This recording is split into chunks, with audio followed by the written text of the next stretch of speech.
स्वागत है आज के प्रातकालीन कक्षा में।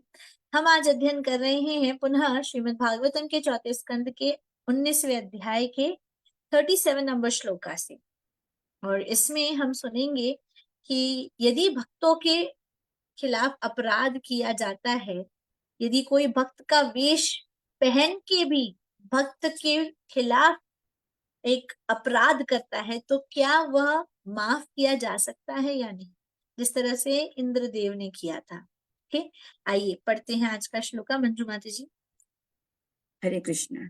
भवान पत्रि परित्राणुम इह अवतीर्ण धर्मजानम समय अनुरूपम वेन अपचारात अवलुप्तम अद्ध तत देहतः विष्णु कला असित वैनः विष्णु कला असित्य वैन्य।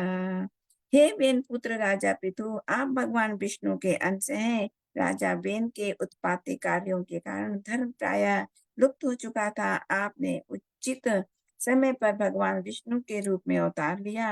निसंदेह आप धर्म की रक्षा के लिए ही राजा वेन के शरीर से प्रकट हुए हैं। तो अनुवाद में ब्रह्मा जी पृथु महाराज से कह रहे हैं, क्या कह रहे हैं? हे पृथु महाराज, याद कीजिए आप उस वेण के पुत्र हैं जिसको प्रकट किया गया था संसार में हो रहे अधर्म को समाप्त करने के लिए। आप वे ही परम पुरुषोत्तम भगवान श्री कृष्ण, भगवान विष्णु के ही पार्ट एंड पार्सल है, आप उन्हीं के अंश है। और क्योंकि इस धरती पर राजा वेन के इतने गलत कार्य हो रहे थे, हम कह सकते हैं ऑलमोस्ट जो रिलीजियस प्रिंसिपल्स थे, धर्म के कार्य थे, वो खो चुके थे हम।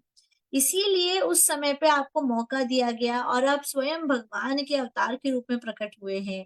आपका कर्तव्य क्या है कि आप राजा वेन के शरीर से आए ही हैं सिर्फ और सिर्फ धर्म की रक्षा करने। सही बात है। हमने जब ये अध्याय, हमने जब स्कंद शुरू किया था तब हमने पढ़ा था कि राजा वेण के शरीर को क्या किया गया था? मंथन किया गया था, चर्निंग किया गया था। चर्न करके फिर उनके शरीर से अलग अलग लोग, अलग अलग एरिया से अलग अलग व्यक्ति प्रकट हुए थे। परंतु फिर सबसे पहले जो चीज आए, वे सबसे पहले व्यक्ति, जो मोस्ट इंपॉर्टेंट व्यक्ति प्रकट हुए थे, वे थे पृथु महाराज, जिन्हें की पूरा राज्य संभालने को दिया गया था, क्योंकि संसार में सब कुछ समाप्त हो गया था। इसी चीज के बारे में यहाँ पर पुनः ब्रह्मदेव उन्हें याद दिला रहे। तात्पर्य में श्रील प्रभुपाद भगवत गीता का एक बहुत ही प्रसिद्ध श्लोक हमें कोट करते हुए समझा रहे हैं कि क्यों पृथु महाराज भगवान के पुत्र के रूप में प्रकट हुए थे। जी पढ़िए। तात्पर्य श्री प्रभुपाद के द्वारा भगवान विष्णु जिस प्रकार से असुरों को मारकर श्रद्धालुओं का रक्षा करते हैं, उसका उल्लेख भगवत गीता में चौथे अध्याय 8वां श्लोक में मिलता है। परित्राणाम साधूनाम विनाशाय च दुष्कृत्यम धर्म संस्थापनार्थ संभवामि युगे युगे। भक्तजनों का उद्धार, दुष्टों का नाश तथा धर्म का फिर से स्थापन करने के लिए मैं युग रूप में प्रकट होता हूँ। भगवान विष्णु अपने दो हाथों में असुरों को मारने के लिए गदा तथा चक्र धारण करते हैं और अन्य दो हाथों में भक्तों की सुरक्षा प्रदान करने के लिए कमल तथा शंख लिए रहते हैं। जब भगवान का अवतार इस धरती पर इस ब्रह्मांड में होता है तो वे असुरों का वध तथा भक्तों की रक्षा एक साथ करते हैं। कभी कभी भगवान विष्णु भगवान कृष्ण या भगवान राम के रूप में प्रकट होते हैं। शास्त्र में इन सब रूपों का वर्णन मिलता है। वे कभी कभी भगवान बुद्ध के रूप में अपने शक्त्यावेश अवतार में प्रकट होते हैं। जैसा कि पहले कहा जा चुका है, ये शक्त्यावेश अवतार जीवात्मा में निहित भगवान विष्णु की शक्ति के अवतार हैं। जीवात्मा भी भगवान विष्णु के अंश हैं, किंतु वे उतनी शक्तिमान नहीं होती। अतः जब कोई जीवात्मा विष्णु के अवतार के रूप में प्रकट होता है तो उसे भगवान द्वारा विशेष शक्ति प्रदान की गई होती है। हरे कृष्ण। हरे कृष्णा। तो बड़ा ही सुंदर सा तात्पर्य यहाँ पर बताया गया कि क्यों भगवान प्रकट होते हैं इस धरती पर, क्या कारण है भगवान के प्रकट होने का। तो क्या कहा गया है भगवत गीता में? परित्राणाय साधूनाम विनाशाय च दुष्कृताम धर्म संस्थापनार्थाय संभवामि युगे युगे। क्या कह रहे हैं भगवान? भक्त जनों का उद्धार करने, दुष्टों का नाश करने तथा धर्म को फिर से स्थापना करने। 3 चीजें। सबसे पहला मकसद क्या है? भक्तों का उद्धार करना। दूसरा क्या है? दुष्टों का नाश करना। भक्तों का उद्धार करेंगे और दुष्टों का नाश करेंगे, इससे क्या होगा? फिर से धर्म संस्थापनार्थाय, भगवान फिर से धर्म की संस्था को स्थापना करने आते हैं। संभवामी युगे युगे, युग युग में बार बार यह किया जाता है। तो भगवान विष्णु अपने 2 हाथों में असुरों को मारने के लिए गदा तथा चक्र धारण किए रहते हैं। सही बात है ना? भगवान के चतुर्भुज है। चतुर्भुज में से 2 हाथों में क्या रहता है? शंख क्षमा करे, चक्र रहता है और गदा रहता है। क्यों? ताकि भगवान सीधा ऐसे दुष्टों का नाश कर दे, है ना। और दूसरे 2 में क्या है? शंख और पद्म, पुष्प। तो यह क्या है? ये किस लिए है? तो भक्तों को सुरक्षा प्रदान करने के लिए भगवान कमल और शंख लेते हैं। समझ आया? दुष्टों के लिए क्या है? गदा और चक्र। और भक्तों का उद्धार करने लाते हैं भगवान चक्र और क्षमा करे शंख तथा कमल। ये दोनों चीजें वे लेकर आते हैं। तो जब भगवान अवतार लेते हैं इस धरती पर, तो इस ब्रह्मांड में होता है कि वे असुर का वध कर दे। इसीलिए तो भगवान यहाँ पर आते हैं, असुरों का वध करेंगे और साथ ही में अपने भक्तों की रक्षा करेंगे। पैरेलल होता है। अब यही भगवान श्री कृष्ण, भगवान विष्णु इस धरती पर कभी कृष्ण की तरह आते हैं, कभी राम की तरह आते हैं। और इन सभी अवतारों के बारे में जो भगवान लेते हैं, इसका वर्णन किया गया है। कहाँ पर किया गया है? शास्त्रों में इसका बड़ा ही सुंदर उल्लेख आता है कि भगवान इस युग में, इस समय पर इस अवतार के रूप में आएंगे। परंतु कई बार भगवान स्वयं न आते हुए अपनी शक्ति के आवेश में अपने अवतार को भेजते, जिसे कहते हैं शक्त्यावेश अवतार। समझ आ रहा है आप सभी को? जैसे कि गौतम बुद्धा, गौतम बुद्धा भी स्वयं कौन थे? शक्त्यावेश अवतार है। जैसे कि पहले के श्लोकों में भी बताया गया कि पृथु महाराज भी स्वयं कौन है? भगवान के ही शक्ति के आवेश है। क्यों माता जी ऐसा? देखिए, ये समझना जरूरी है कि वे भगवान जितने पावरफुल नहीं है, परंतु भगवान ने इनको अपनी शक्ति देकर धरती पर प्रकट किया है। उन्हें स्वयं भगवान ने अपनी कृपा प्रदान की है, इसीलिए इन्हें शक्ति आवेश अवतार कहा जाता है। ठीक है। अब आगे दूसरे पैराग्राफ में श्री प्रभुपाद बता रहे हैं कि पृथु महाराज को भी यहाँ पर भगवान विष्णु का क्या बताया गया है? शक्त्यावेश अवतार बताया गया है। अब हमें ये समझना चाहिए कि उनको स्पेसिफिकली कोई काम करवाने के लिए भगवान ऐसा शक्त्यावेश अवतार देते हुए भक्तों को धरती पर भेजते हैं। तो कोई भी जीवात्मा जो कि संसार में आता है, वह भक्ति के प्रचार के लिए प्रकट होता है। देखिए क्या कह रहे हैं श्री प्रभुपाद? भगवान विष्णु द्वारा शक्ति प्रदत्त जीव आत्मा विष्णु के अवतार के रूप में भक्ति उपासना पद्धति का उपदेश देने के लिए होते हैं। भगवान यदि किसी को शक्ति देकर इस धरती पर भेजते हैं, तो उसका कारण क्या है? ताकि वे बड़े अच्छे से क्या करें? भक्ति का उत्पादन कर सके। ऐसा व्यक्ति भगवान विष्णु के समान कर्म करके तर्कों द्वारा असुरों को हराता है और शास्त्रोक्त भक्ति उपासना पद्धति का उपदेश देता है।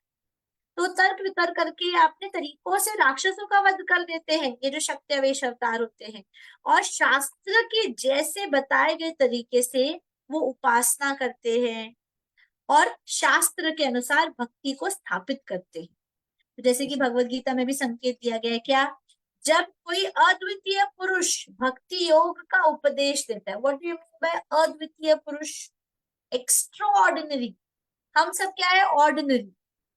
कोई व्यक्ति जो एक्स्ट्रा ऑर्डिनरी होता है, उसके बारे में बताया गया है कि जब कोई व्यक्ति बड़ा एक्स्ट्रा ऑर्डिनरी है और वो भक्ति के बारे में प्रचार कर रहा है, तब समझ लेना चाहिए कि ये स्वयं भगवान विष्णु द्वारा शक्ति प्रदत्त है। ये शक्त्यावेश अवतार है स्वयं भगवान के। माता जी ऐसे कैसे पता चलता है कि ये स्वयं भगवान के द्वारा शक्ति प्रदत्त है? क्योंकि एक्स्ट्रा ऑर्डिनरी है। चैतन्य चरितामृत के अंत लीला के 7वें अध्याय के 11वें श्लोक में इसका कंफर्मेशन आता है। क्या कहा जा रहा है? कृष्ण शक्ति विना नाहि तारा प्रवर्तन, कृष्ण शक्ति के बिना किसी का भी परिवर्तन नहीं किया जा सकता। जब कोई व्यक्ति कृष्ण की शक्ति लेकर प्रकट होता है तभी जाकर उस व्यक्ति का उद्धार हो सकता है। देखिए क्या लिखा गया है, जब तक किसी को ईश्वर द्वारा विशेष शक्ति प्रदत्त ना हो वह भगवान के पवित्र नाम की महिमा की व्याख्या नहीं कर सकता। तो समझ लीजिए यदि हम भी भगवान के नामों की व्याख्या कर रहे हैं मतलब भगवान की कृपा है हम पे, नहीं तो हम भी चलते फिरते दुष्टों के साथ में क्या करेंगे, बताइए क्या करेंगे, भगवान के नामों को उपहास उठाएंगे। कुछ दिन पहले कहीं तो गए थे तो किसी ने किसी को छींक आई थी, छींक के साथ ही भगवान का नाम लिया, तो सामने एक व्यक्ति बैठा था, वो बोलता है अरे छींक में तो भगवान को छोड़ दो, जब देखो तब भगवान को ही परेशान करते रहते हो, छींक में भी भगवान का नाम हो गया। अरे भाई पल पल भगवान का नाम लेंगे, हर सांस के साथ भगवान का नाम लेना है, क्योंकि पता नहीं कौन सी सांस हमारी आखिरी होगी। जिसके नामों का स्मरण पल पल करेंगे वही उन्हीं के साथ तो हम जी सकते हैं। तो लोगों का ऐसा कहना, ये उपहास उड़ाते हैं कि छोड़ो यार क्या भगवान भगवान करते रहते हो, कभी तो आराम से जी लो, जब देखो तब भगवान के पीछे पड़े रहते हो। It's wrong. हर पल हर समय मुंह से कुछ भी निकले भगवान के नाम के अलावा और कुछ निकलना ही नहीं चाहिए, उन्हीं का शुद्ध नाम हमारे मुख से निकलना चाहिए। इसीलिए यहाँ पर कहा जा रहा है, बहुत इंपॉर्टेंट पॉइंट यहाँ पर आता है, पढ़िए मत यहाँ से, यदि यदि कोई ऐसे शक्ति यदि कोई ऐसे शक्ति प्रदत्त पुरुष की आलोचना करता है या दोष निकालता है तो उसे विष्णु के प्रति अपराधी समझना चाहिए और वह दंडनीय है। भले ही ऐसे लोग नकली तिलक तथा माला धारण करके वैष्णव बन ले, किंतु यदि वे शुद्ध वैष्णव की निंदा करते हैं तो भगवान उन्हें कभी भी क्षमा नहीं कर सकता। शास्त्रों में इसका कई बार उदाहरण है। क्या कहा गया है, हमें हमें ये बताया जा रहा है, बहुत बहुत इंपॉर्टेंट चीज, एक एक करके हम पढ़ेंगे, पुनः ध्यान दीजिए। यदि कोई ऐसे शक्ति प्रदत्त पुरुष की आलोचना करता है या दोष निकालता है, यदि कोई भी ऐसा शक्ति प्रदत्त पुरुष है जिसे भगवान ने अपनी शक्ति देकर इस धरती पर भेजा है, यदि उसकी कोई आलोचना करता है, उस व्यक्ति में कोई दोष निकालता है, तो उसे विष्णु के प्रति अपराधी समझना चाहिए। वो उसके प्रति ही नहीं, भगवान विष्णु के प्रति अपराध कर रहा है और बड़ा ही दंडनीय कार्य है, उन्हें बहुत ही गहरा दंड मिलना चाहिए। भले ही ऐसे लोग नकली तिलक तथा माला धारण करेंगे, नकली तिलक लगा लेंगे, इसी तिलक के अंदर कोई ना कोई भेद करेंगे, माला भी लेकर जप करेंगे, आप बोलोगे ये तो इस्कॉन के लग रहे हैं, माला भी है तिलक भी है, परंतु जरूरी नहीं है। ऐसे लोग क्या है, यह झूठा तिलक लेकर, झूठी माला लेकर कभी भी भगवान का प्रेम प्राप्त नहीं कर सकते। भगवान ऐसे लोगों को कभी क्षमा नहीं करते जिन्होंने शुद्ध वैष्णव के लिए अपराध किया हो। देखो यदि वे शुद्ध वैष्णव की निंदा करते हैं तो भगवान उन्हें कभी क्षमा नहीं कर सकते। इसीलिए हमें जीवन जीते जीते भक्ति करते करते बड़ा केयरफुल रहना चाहिए। आप सबके अंदर जो उत्साह अभी है, ये हम बचपन से सुनते आ रहे हैं कि जब व्यक्ति को दीक्षा चाहिए होती है ना, तो वो बड़ा उछलता है, बड़ा सिंसियरिटी दिखाता है कि मेरे जैसा अच्छा भक्त कोई है ही नहीं, मैं तो जिंदगी भर ऐसा रहूंगा। और दीक्षा होने के पश्चात पलट जाते, अब हो गई दीक्षा हमारी, अब हम दीक्षित है। तो तो क्या हुआ, अरे भाई दीक्षा मिली है अर्थात कृपा अब जाके मिली है, भक्ति अब जाके शुरू होगी। यह नहीं कि हमने एक माइलस्टोन अचीव कर लिया है, नहीं, भक्ति के बाद जीवन में और परिवर्तन आना चाहिए। यह नहीं कि हम अपने और जीवन में आलसी हो जाए, निंदनीय हो जाए और ही गलत कार्य करना शुरू कर दे। परंतु क्या होता है, जो उत्साह एक गोल होता है ना, दीक्षा चाहिए दीक्षा चाहिए दीक्षा चाहिए, क्यों करना है दीक्षा चाहिए, क्यों करना है दीक्षा चाहिए, सुनमाला करो क्यों दीक्षा चाहिए, जब करो क्यों दीक्षा चाहिए, क्लास में जाओ क्यों दीक्षा चाहिए। और दीक्षा हो जाने के बाद अब सुबह थोड़ा लेट उठेंगे क्योंकि दीक्षा हो गई है, भागवतम पढ़े नहीं पढ़े क्या फर्क पड़ता है, दीक्षा हो गई है, मंदिर जाए नहीं जाए क्या फर्क पड़ता है, दीक्षा हो गई है, सेवा करे ना करे क्या फर्क पड़ता है, भाई दीक्षा तो हो गई है ना, अब क्या ही करोगे। यह नहीं होना चाहिए। Initiation is a beginning. Kamlochan Prabhu ji के शब्दों में वे हमेशा कहते हैं कि दीक्षा होने से कोई सिंह नहीं निकल आते, जीवन कोई परिवर्तित नहीं हो जाता है। हृदय जितना परिवर्तित होता है भगवान को समर्पित होने से, गुरु के समर्पण से, गुरु को समर्पित होकर, उससे आपकी जीवनचर्या पता चलती है कि आप कितना जीवन में अपना सही चीज जी रहे। यह बात को हमें समझना बहुत अति आवश्यक है ना। तो अभी दीक्षा को, क्योंकि हम पिछले क्लास में चर्चा कर रहे थे और अनेकों भक्तों ने अपनी इच्छा प्रकट की कि वे तैयार हो रहे हैं गुरु को समर्पण होने के लिए, धीरे धीरे करके वो गुरु को समर्पित होना चाहते हैं। तो अब आपको उसके लिए आपको आगे आर पार चीजें भी समझनी पड़ेगी। Diksha is not a victory, it's the beginning. दीक्षा जीत नहीं है, दीक्षा शुरुआत है। इस चीज को यदि हम, और जो उत्साह अभी आपका है भक्ति में सेवा करने के लिए, इस बात को, इसी उत्साह को यदि हम जीवन पर्यंत बनाए रखेंगे तो हम भक्ति में सफल रहेंगे। नहीं तो जल्दी देखना, जो भक्त सुबह में जुड़ते थे जब के लिए, वे गायब हो जाते हैं। अनेकों कारण आ जाता है, ऐसा हो गया ना माता जी, अब ये हो गया ना, अब वो हो गया। ठीक है, आप माता जी को कारण दे दोगे, अपने आप को कारण दे दोगे, परंतु भगवान के सामने आप क्या कारण प्रस्तुत करेंगे? जिस समय आपकी मृत्यु प्रस्तुत हो जाएगी आपके समक्ष, यमदूत आए हैं या क्या पता विष्णु दूत आए हैं आपको लेने के लिए, और पूछा जाए चलो कितना नाम लिया भगवान का, 2 मिनट जरा बच्चे को बोल के आते हैं कि किस तरीके से अपना जीवन जीना चाहिए, पोती को सिखा के आते हैं कि चोटी कैसे बांध के आनी चाहिए। 2 मिनट रुक जाइए विष्णुदूत, कोई नहीं रुकेगा, पल भी नहीं लगेगा और आपके प्राण चले जाए। और जब मृत्यु का पल होता है तो उसमें ऐसा महसूस होता है जैसे 60,000 बिच्छू आपको एक साथ डस रहे हो। आप बोलने के लिए बहुत कोशिश करोगे पर कंठावरोधन हो जाता है, आपका गला कफ वात पित्त से भर जाता है, आप मुख से आ भी नहीं निकाल सकते। जो टीवियों में दिखाते हैं ना कि अपनी इच्छा प्रकट करी, बेटा तू खुश रहना, तिजोरी में बहुत धन रखा है उसका ध्यान रख लेना, और फिर जाते, ये टीवी में दिखाते हैं, सत्य नहीं है। मृत्यु का समय जो हम सबका फाइनल एग्जाम है, हमें उसको सुगम बनाना है या दुष्कर्म बनाना है, ये हमारा डिसीजन। आप इसे एक बहुत सुंदर पल बनाना चाहते हो या एक बहुत ही टफ टाइम बनाना चाहते हो, ये आपका डिसीजन। आपको डिसाइड करना है आप इसे क्या बनाना। आप जब मृत्यु आए तब घबरा के, हाँ हाँ परेशान होके जाना चाहते हो, खुशी खुशी अरे प्रभु आ गए क्या, इसी पल का तो जिंदगी भर इंतजार किया था, जल्दी ले चलो मुझे आपके साथ। ऐसे जाना है या घबराए पड़े रहना है, आपका डिसीजन है भाई।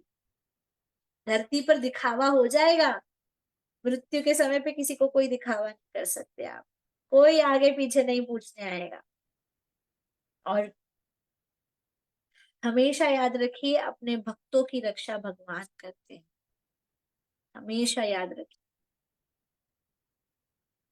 आपने जीवन में कैसी भी परिस्थितियां निभाई हो, कितना भी कष्ट उठाया हो, लोगों ने संसार में आपके साथ कुछ भी किया हो, पर भगवान आपके, वे आपके साथ रहेंगे। किसी भी परिस्थिति में कोई भी साथ छोड़ देगा, वो आपका साथ नहीं छोड़ेंगे। आज सुबह में मैं प्रभुपाद क्लास सुन रही थी तो वो यही कह रहे थे, विश्वास रखिए, जो प्रभुपाद के शब्द थे कि भगवान है और वो आपके साथ रहे। Just have faith in Krishna. माता जी यही फेथ कैसे आएगा? यही फेथ हमारा डेवलप होता है हरिनाम से। हम जो भागवतम के श्लोक पढ़ रहे हैं, शाम को भी जो 12वां अध्याय पढ़ रहे हैं, उसमें यही कहा है, निष्ठा श्रद्धा के साथ उच्चारण करिए और फिर देखिए जीवन में परिवर्तन।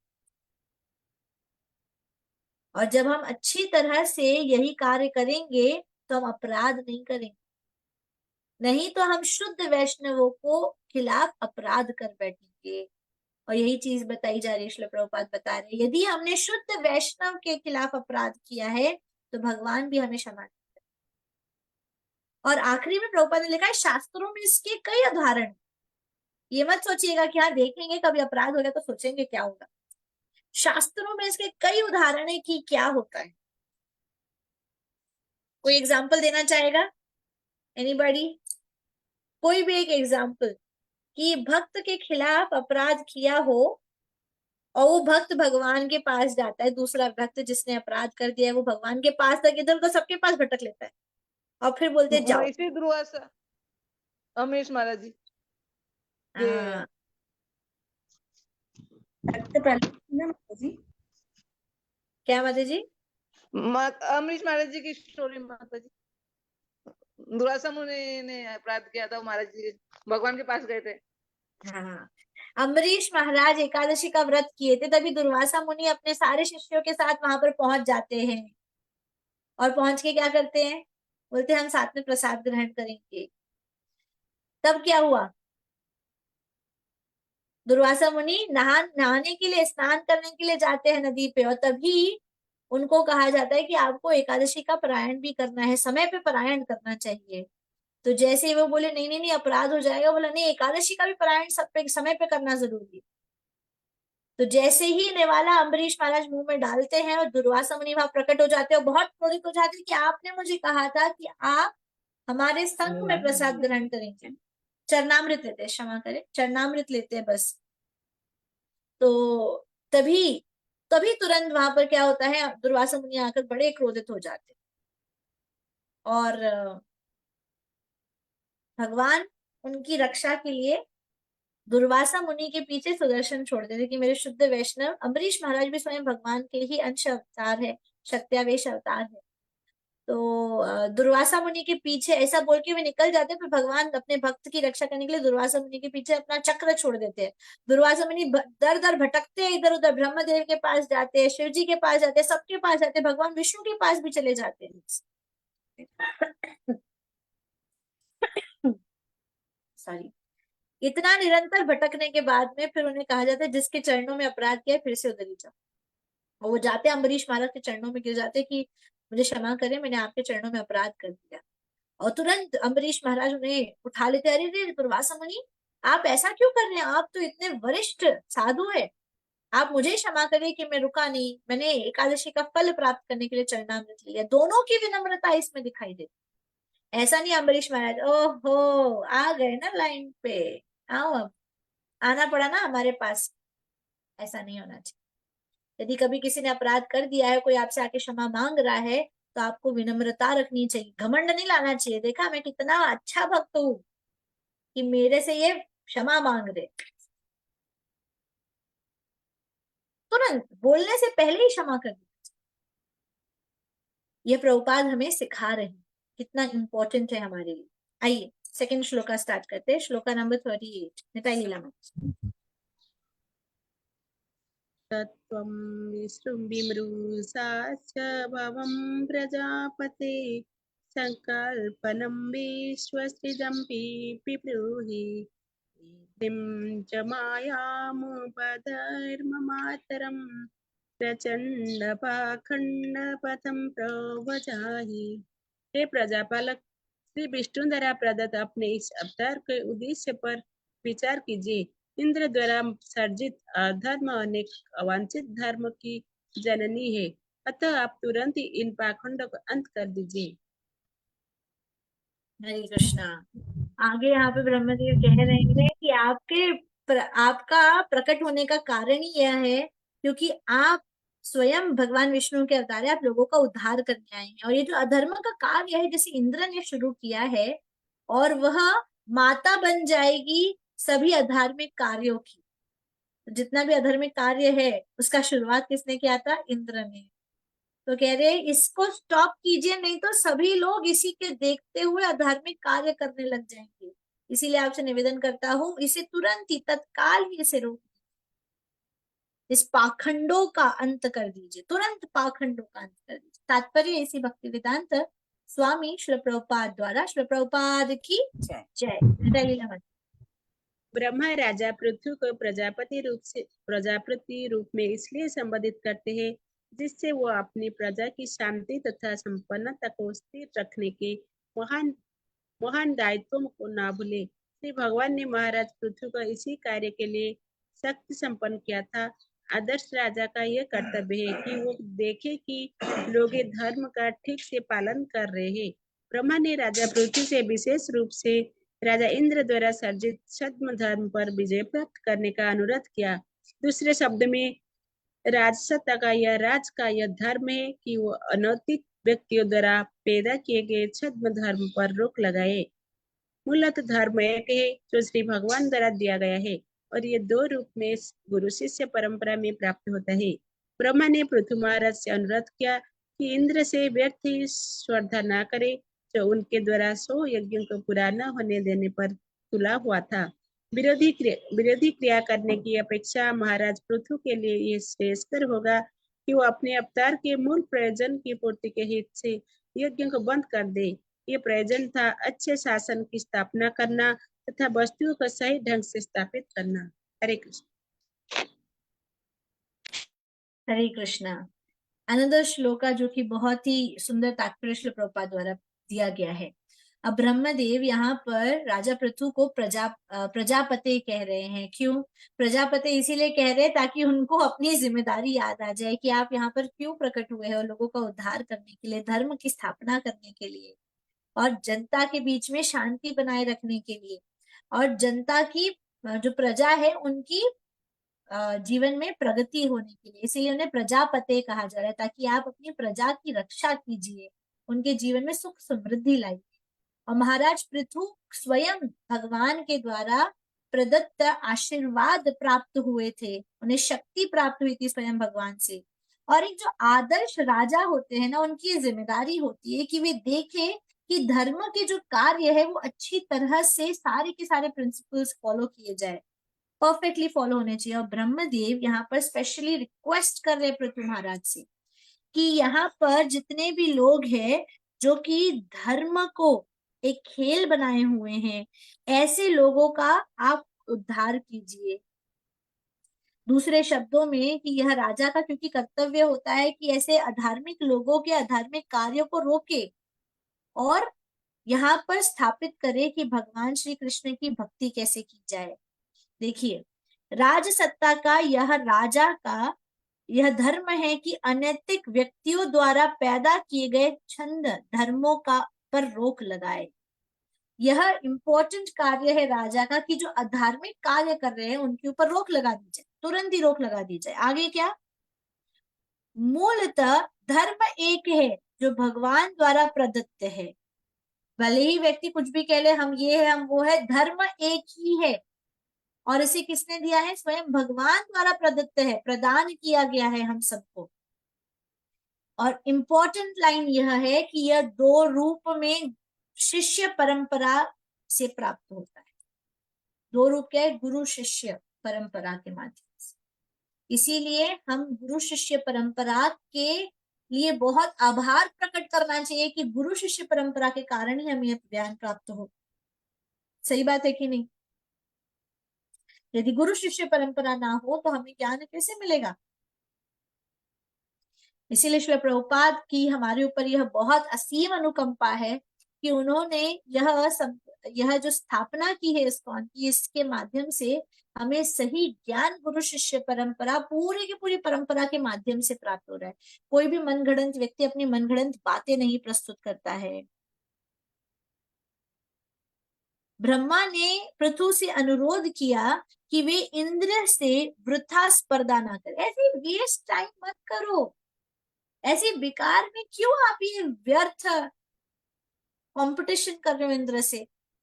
और वे कह रहे हैं कोई जरूरी नहीं है कि आप 100 यज्ञ पूरे करो, 99 तो आपने कर ही लिए ना। इंद्र भले ही आपको रोकना चाह रहे तो रुक जाओ, आपके लिए क्या बड़ी बात है। आप तो पैदा ही प्रजा का सिर्फ उद्धार करने के लिए हुए हो। इनफैक्ट आपके कार्यों से क्या हो रहा है? विरोधी क्रिया करने की अपेक्षा महाराज पृथु के लिए श्रेयस्कर होगा कि यज्ञ ही बंद कर दे। इंद्र के खिलाफ विरोध ना करे बल्कि आप यज्ञ ही बंद कर दीजिए। अच्छी सरकार स्थापित करने तथा उचित व्यवस्था लाने के लिए यह किया जाता है। यह क्यों किया जाता है? ताकि अच्छी सरकार हो सके। देखिए, अच्छी सरकार स्थापित करना और उचित व्यवस्था, अच्छी सरकार भी हो और उचित व्यवस्था भी हो, इसके लिए यह सब कुछ आपको इंस्ट्रक्शन दिए जा रहे हैं। मतलब यदि आप भागवतम पढ़ते हो तो देश कैसे चलाना है, समाज कैसे चलाना है, सब आप सीख सकते हो। सही बात है कि नहीं? हर चीज का ज्ञान हमें श्रीमद् भागवतम से प्राप्त हो जाएगा। आइए नेक्स्ट श्लोका लेते हैं। मैत्रेयीवाच इत्थं स लोकगुरूणां समादिष्टो विसाम्पति तथा च कृत्वा वात्सल्यं मघो नापि च संदधे।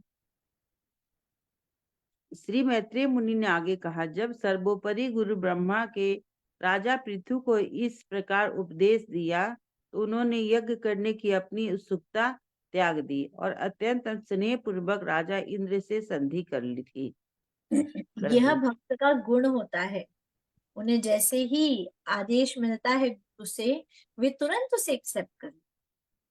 मैत्रेय मुनि कह रहे हैं कि जैसे ही ब्रह्मा, जो कि सबसे परम टीचर है, सबसे सुप्रीम टीचर है ना, परम गुरु ब्रह्मा जी से आदेश प्राप्त हुआ, तुरंत पृथु महाराज ने जो यज्ञ करने की इच्छा थी वो त्याग दी। और अब गुस्सा नहीं दिखाया, लो इंद्र त्याग दिया हमने तुम्हारे लिए, जा तू भी क्या याद करेगा, नहीं। उन्होंने क्या किया, बड़े ही प्रेम से इंद्रदेव के साथ उन्होंने अपनी संधि स्थापित की। बड़े ही प्रेम के साथ उन्होंने अपनी संधि स्थापित की। कैसे? आइए पढ़ते आगे। नेक्स्ट। हरे कृष्णा। कृत अवभृत स्नानाय पृथ्वी पुरी करान दंदुह ते वरदाह ये तत्वर्षि तर्पिताः। इसके पश्चात पृथु महाराज ने स्नान किया, जो प्रथानुसार यज्ञ के अंत में किया जाता है, और महिमा युक्त कार्यों से अत्यंत प्रसन्न देवताओं से आशीष तथा वर प्राप्त की। तात्पर्य श्री प्रभुपाद जी द्वारा, यज्ञ का अर्थ भगवान श्री विष्णु है, क्योंकि सारे यज्ञ पूर्ण पुरुषोत्तम भगवान श्री विष्णु को प्रसन्न करने के हेतु संपन्न किए जाते हैं। क्योंकि यज्ञ करने से देवता स्वयं ही प्रसन्न होते हैं, अतः वे यज्ञकर्ता को आशीष देते हैं। जब मनुष्य पौधे की जड़ में पानी डालता है तो डाले, तने, टहनियां, फूल तथा पत्ती सभी तुष्ट होते हैं। इसी प्रकार जब कोई उधर को भोजन पहुंचाता है तो शरीर के सभी अंग पुनर्जागृत होते हैं। इसी प्रकार यदि कोई यज्ञ संपन्न करके केवल भगवान श्री विष्णु को प्रसन्न कर लेता है तो अन्य सारे देवता स्वतः संतुष्ट हो जाते हैं। बदले में देवता ऐसे भक्त को वर देते हैं। अतः शुद्ध भक्त कभी भी देवताओं से सीधा वर नहीं मांगता। उसका एकमात्र व्यापार श्री भगवान की सेवा करना है। अतः उसे देवताओं द्वारा प्रदत्त वस्तुओं की कभी कोई आवश्यकता नहीं पड़ती। हरे कृष्णा। हरे कृष्णा। तो यहाँ पर बताया जा रहा है, ऐसे संधि को स्थापित करने के बाद पृथु महाराज ने अपना स्नान किया। क्यों स्नान किया? तो यज्ञ करने के बाद यह नियमावली है कि आपको यज्ञ करने के पश्चात स्नान करना चाहिए। और क्या करना चाहिए? सारे आशीर्वाद ग्रहण करने चाहिए। देखिए, जो प्रथा अनुसार यज्ञ के अंत में किया जाता है और महिमा युक्त कार्यों से अत्यंत प्रसन्न देवता से आशीष तथा वह वर प्राप्त किया जाता है। वरदान, यह स्नान करने के बाद क्या करते हैं? जो अत्यंत प्रसन्न हो गए हैं देवता, आपने देवताओं का आह्वान किया ना यज्ञ करके, अब वो आ गए हैं, उनसे आशीर्वाद लीजिए। वो प्रसन्न होकर प्रकट हो गए हैं, तो प्रसन्न हुए देवता से आशीष लीजिए, है ना। और उसके साथ साथ क्या कीजिए? उनका वर प्राप्त कीजिए। ठीक है। तात्पर्य में श्री प्रभुपाद बता रहे हैं, यज्ञ का अर्थ ही है स्वयं भगवान विष्णु। जितने भी यज्ञ किए जाते हैं उन सबका मूलतः कारण यही है कि भगवान विष्णु को प्रसन्न किया जाए और कुछ नहीं। तो इसीलिए जैसे ही कोई भी देवी देवता प्रसन्न हो जाता है तो वो ऑटोमेटिकली प्रसन्न होकर यज्ञ से सारे के सारे आपको आशीर्वाद प्रदान करता है। जिस तरह से आप एक पेड़ की जड़ों को पानी देते हो तो क्या होता है, उसकी पेड़ की जो भी शाखाएं हैं, टहनियां हैं, तने हैं, डाले हैं, फूल हैं, पत्ते हैं, वो सभी संतुष्ट हो जाते हैं। इसी प्रकार से जब हम यज्ञ करते हैं और यज्ञ के माध्यम से भगवान विष्णु प्रसन्न होते हैं तो जितने भी देवी देवता है वे ऑटोमेटिकली प्रसन्न हो जाते हैं। आपको दर दर भटक के अनेकों देवी देवताओं को प्रसन्न नहीं करने की आवश्यकता है, और इतने देवी देवता है हम प्रसन्न कर भी नहीं सकते हैं, हम असफल हो जाएंगे उनको प्रसन्न करने के लिए। इसीलिए कहा जा रहा है कि देवी देवता बल्कि क्या करते हैं, ऐसे भक्त को आशीर्वाद देते हैं। सुनते हैं, समझिए वापस से। हाँ, भक्त को यज्ञ करना है भगवान विष्णु को प्रसन्न करना। जैसे ही भगवान विष्णु प्रसन्न होते हैं तो सारे देवी देवता भी प्रसन्न होते हैं, और क्या करते हैं, सारे देवी देवता प्रसन्न होकर भक्तों को आशीर्वाद देते हैं, खूब आशीष देते हैं, खूब वर देते हैं। अच्छा है कि नहीं, बताओ। भगवान विष्णु प्रसन्न हो गए तो भगवान विष्णु प्रसन्न होकर ऑटोमेटिकली सारा का सारा वर, सारी की सारी खुशियां, सारी के सारा आशीष भक्तों को प्रदान कर देते हैं। किनके माध्यम से, देवताओं के माध्यम से, देवता प्रसन्न हो जाते हैं। भगवान संतुष्ट मतलब भक्त संतुष्ट। भक्त कौन, देवी देवताओं की बात है ना। इसीलिए भक्तों का यही कार्य होता है कि हमें जाकर देवी देवताओं से कोई भी चीज मांगनी नहीं चाहिए। जाकर अगर कुछ मांगना है तो क्या मांगना है, कृष्ण प्रेममय भक्ति, भगवान कृष्ण की प्रेममय भक्ति प्रदान। हाथ जोड़ते ही कहिए, यदि आप इतना सब देते हैं तो मुझे क्या आप कृष्ण भक्ति प्रदान कर देंगे प्लीज। तभी देवी देवताओं के पास जाइए और यही चीज मांगना है, कुछ और नहीं मांगना प्लीज। क्योंकि हमारे इष्ट कौन है, भगवान। उनके ऊपर विश्वास रखिए, मिल रहा है तो उनकी इच्छा, नहीं मिल रहा है तो उनकी इच्छा, जो अच्छा लगे, मारो भी राखो भी, जो इच्छा तो हर। सदैव तैयार। प्रभुपाद कह रहे हैं भक्त का एक ही व्यवसाय है, और वह है भगवान परम पुरुषोत्तम श्री कृष्ण की सेवा करना। देखो प्रभुपाद आगे शब्द कह रहे हैं, लाइन कह रहे हैं, उसे देवी देवताओं द्वारा प्रदत्त वस्तुओं को भी कोई आवश्यकता नहीं पड़ती। पता है कि देवी देवता देते, फिर भी आवश्यकता नहीं। गणेश जी आपके सारे कष्टों को हर लेंगे, तो कि very good, thank you Ganesh ji, पर हमें आवश्यकता नहीं है। कष्ट देना है भगवान दे, नहीं देना है ना दे, बस भगवान साथ रहे हमारे। और गणेश जी आप खुश रहना, खुश रहकर क्या दो, कृष्ण भक्ति दो, और कुछ मत। उन्हें पता है देवी देवता इतना सब कुछ दे सकते, फिर भी भक्त की इच्छा नहीं है कि आप मुझे ये दे दो, आज गणेश जी से ये मांगेंगे, कल सरस्वती माता से ये मांगेंगे, परसों जाकर किसी और से कुछ मांगेंगे। नहीं, यह भाव नहीं रखना चाहिए। Next shloka please. हरे कृष्ण। विप्रा सत्य शिष्ट, विप्रा सत्य आशीष, तुष्टा श्रद्धया लब्ध दक्षिणा, आशीषो यु यु यु जो है छत राज आदित्य राजाय सत्कृता। मूल राजा पृथु ने उस यज्ञ में उपस्थित समस्त ब्राह्मणों को अत्यंत सम्मान पूर्वक सभी प्रकार की भेंट प्रदान की। इन ब्राह्मणों ने प्रसन्न होकर राजा को अपनी ओर से हार्दिक शुभ आशीष दिए।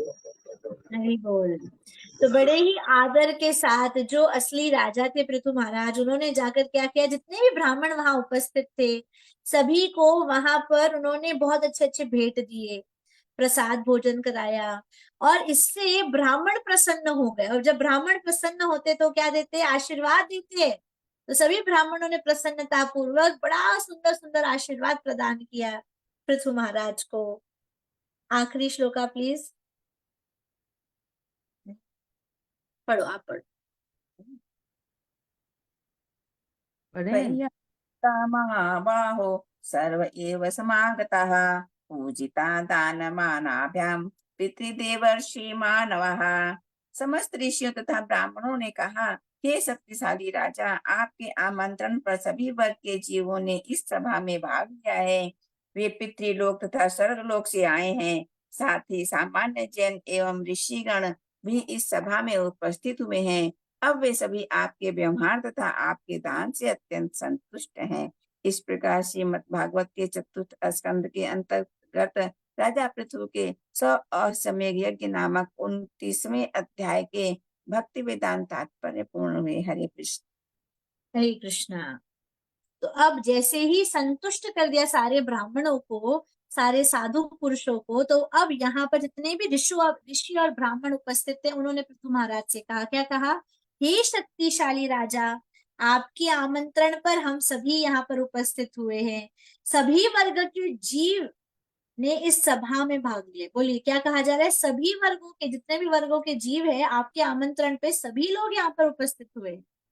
और वे कहाँ से आए हैं? पितृलोक से भी आए हैं, स्वर्ग लोक से भी आए। इसलिए कहा जाता है कि जब भी कोई अच्छा कार्य होता है, शुभ कार्य होता है, यज्ञ होता है, तो हम सबको आह्वान करते हैं, देवी देवताओं का, पितरों का आह्वान करते हैं। और उसी चीज की पुष्टि यहाँ पर ऋषि और सारे ब्राह्मण करते हुए कह रहे हैं कि पितृलोक तथा स्वर्ग लोक से सभी लोग आए हुए हैं। और साथ ही सामान्य जन एवं ऋषिगण भी यहाँ पर उपस्थित है। पितृलोक से है, देवलोक से है, यानी कि स्वर्गलोक से आए हैं, सामान्य जन भी है और ऋषिगण भी है यहाँ पर। और अब वे आपसे सभी आपके व्यवहार तथा आपके दान से अत्यंत संतुष्ट। देखिए, आप किसी के पास जाते हो तो आपका व्यवहार अति इम्पोर्टेंट होता है, और वो आपका व्यवहार देख के ही खुश होते हैं या दुखी हो जाते हैं कि इस तरह का व्यवहार कोई करता है क्या भाई? एक तो बुलाया तुमने, आए हम इतनी मेहनत करके, और इतनी बेइज्जती हमारी। सही बात है कि नहीं? तो यदि अच्छा व्यवहार होता है तो वो संतुष्ट होते हैं। क्यों संतुष्ट करना है? ताकि वो आशीर्वाद कर जाए। समझ आया? तो यहाँ पर ऋषिगण यही बात को कह रहे हैं कि हे शक्तिशाली राजा, आपके आमंत्रण पर सभी वर्ग के लोग आए हैं, पितृगण आए हैं, सामान्य जन आए हैं, देवलोक से यानी कि स्वर्ग लोक से आए हुए हैं, और ऋषिगण भी है। और आपके व्यवहार से हम बड़े एकदम संतुष्ट हैं, और आपकी दान, जिस तरह से आपने दान दिया है, उससे भी बड़े संतुष्ट है। इसीलिए आप खुशी खुशी ना यज्ञ संपन्न हुआ आपका। तात्पर्य में श्रील प्रभुपाद यही कह रहे हैं। इसी प्रकार से श्रीमद् भागवतम के चतुर्स्कंद के अंतर्गत 19वां अध्याय, क्या नाम था इस अध्याय का? राजा पृथु के 100 अश्वमेध यज्ञ नामक 19वें अध्याय के भक्ति वेदांत तात्पर्य पूर्ण हुआ। जगत गुरु श्रील प्रभुपाद की जय जय। ग्रंथ श्रीमद् भागवतम की जय। हरे कृष्णा। बार बार जब हम तात्पर्य पढ़ते हैं श्रील प्रभुपाद के, हम यही सीखते हैं कि देवी देवताओं का खूब आदर कीजिए, उनसे अपनी पर्सनल निजी इच्छाओं को मत प्रकट। ठीक है? और क्या इच्छा प्रकट करनी है? अगर प्रकट भी करनी है तो आप उनसे वरदान मांगिए। क्या वरदान मांगोगे बताओ? कृष्ण कृष्ण भक्ति मिलता है। हाँ, भगवान कृष्ण की प्रेम में भक्ति मांगिए, और कुछ। Is that okay? आप में से कोई कुछ पूछना चाहता है, कुछ कहना चाहता है तो कहिए। हरे कृष्णा माता जी। जी माता जो जी। हम ये पढ़ रहे हैं ना, जिसमें पृथ्वी महाराज है, वेद महाराज है, तो ये कौन से युग की स्टोरी अपन पढ़ रहे हैं? मतलब कौन से युग में हुआ? ये सब सत्य युग की कथा है माता जी। अच्छा। और दूसरा क्वेश्चन ये है माता जी कि जैसे अनेक लोक है, स्वर्ग लोक है, नर्क लोक है, वैसे जैसे पितृलोक है, तो ये भी उच्च लोक में आते हैं? बिल्कुल, पितृ हमसे बड़े होते हैं, बहुत हाँ, पूजनीय होते हैं। और तो पितृलोक में मतलब उनको वहां पे वही सुख रहता है जो स्वर्ग लोक जैसे में रहता है? मतलब वहां पे वो संतुष्ट रहते हैं पितृलोक में इसीलिए लोग? कहा जाता है हमें अपने कार्य जो होते हैं, अपने पूर्वजों के लिए पिंड दान कहा जाता है, श्राद्ध होता है, यही कार्य करना चाहिए। क्योंकि देखिए, अगर उनके अच्छे कर्म हो तो चले ही जाते हैं सीधा अपने आगे की रीत करने में। परंतु यदि उनके कर्म या किसी ना किसी कारण से वो अटक गए हैं पितृलोक में, तो वो एक्सपेक्ट करते हैं कि मेरे जो वंशज है वो मुझे कुछ अर्पण करे, ताकि मुझे इस पितृलोक से छुटकारा मिल सके। तो वो रुके रहते हैं। और जैसे ही आप यहाँ पर धरती पर आप पितृ पक्ष में भोजन कराते हो ब्राह्मणों को, वैष्णवों को, तो वो उसका फल उनको प्राप्त होता है। कुत्ते को भोजन कराना, कौवे को कराना, गाय को खिलाना, ब्राह्मण को खिलाना, इन सभी कार्यों से उनको वहां पर लाभ मिलता है। यहाँ पर उनके पेट में जाने से उसका लाभ पितरों को वहां पर पितृलोक में मिलता है, कि अगर किसी भी कारणों से वो वहां पर अटके हैं या हमसे वो चाहते हैं तो हम उनको सब कुछ प्रदान करें। बोलते ना, पितृ दोष है, तुम्हारे पितृ तुमसे दुखी है, उसका कारण यही होता है कि हमने उनकी कर्म जो होना चाहिए हमारा उस प्रकार से किया नहीं है, तो वो दुखी होते हैं हमसे। माता जी, और अगर पितरों को जन्म मिल चुका है कहीं और, तो उन्होंने कहीं और जन्म ले लिया है, वो पितृलोक में नहीं है, तो जिस भी शरीर में रहेंगे वहां पर उनको उसका फायदा मिलेगा, और उसका फायदा आपको मिलता है कि वो खुश होते हैं तो उसका आशीर्वाद आपको। तो ये जो है ना, ये नेटेड है, ये क्लियर, ऐसा नहीं है कि ऐसा ही है। इसमें काफी टेक्निकलिटीज है, जब आप बाकी सारे शास्त्रों को पढ़ते हो उनके साथ में ये चीजें समझ आती है। इसीलिए जब कोई व्यक्ति शरीर त्यागता है तो पता है क्या पढ़ते हैं? गरुड़ पुराण। अब गरुड़ पुराण पढ़ तो लेते हैं, पर गरुड़ पुराण पढ़ते पढ़ते गिग्गी निकल जाती है परेशान हो जाती, दुखी हो जाती कि बाबा रे, ये तो बहुत डिप्रेसिंग है। कई लोग उठ के आते हैं और कहते हैं, अरे बाबा रे, गरुड़ पुराण पूरा पढ़ा हमने, आराम राम, इतना इतना इतना कष्ट हो रहा है कि क्या बताएं, घबरा गए हैं हम। सत्य है वो, क्यों घबराना है? जानना जरूरी है क्या होता है, कैसे कर्म करने पर कौन से टाइप के नरक में जाते हो, ताकि ये व्यक्ति तो चला गया, तुम अपना जीवन सुधार लो। पर नहीं, हम वही कार्यों में लगे रहते हैं, वैसे ही काम करते रहते हैं जो गलत है। ऐसा नहीं करना चाहिए। श्रील प्रभुपाद क्या कहते हैं? हमें भागवतम पढ़ना चाहिए। यदि हम गरुड़ पुराण नहीं पढ़ रहे हैं तो हम तो भगवत गीता पढ़ते हैं, श्रीमद् भागवतम पढ़ते हैं, कीर्तन करते हैं उनको समर्पित करता हुआ, तथा जप करते हैं, और यह सब कुछ कंप्लीट करता है। ऑलराइट, ओके, चलो, thank you very much everyone. Hare Krishna. ग्रंथराज श्रीमद् भागवतम की जय। जगत गुरु श्रील प्रभुपाद की जय। जय।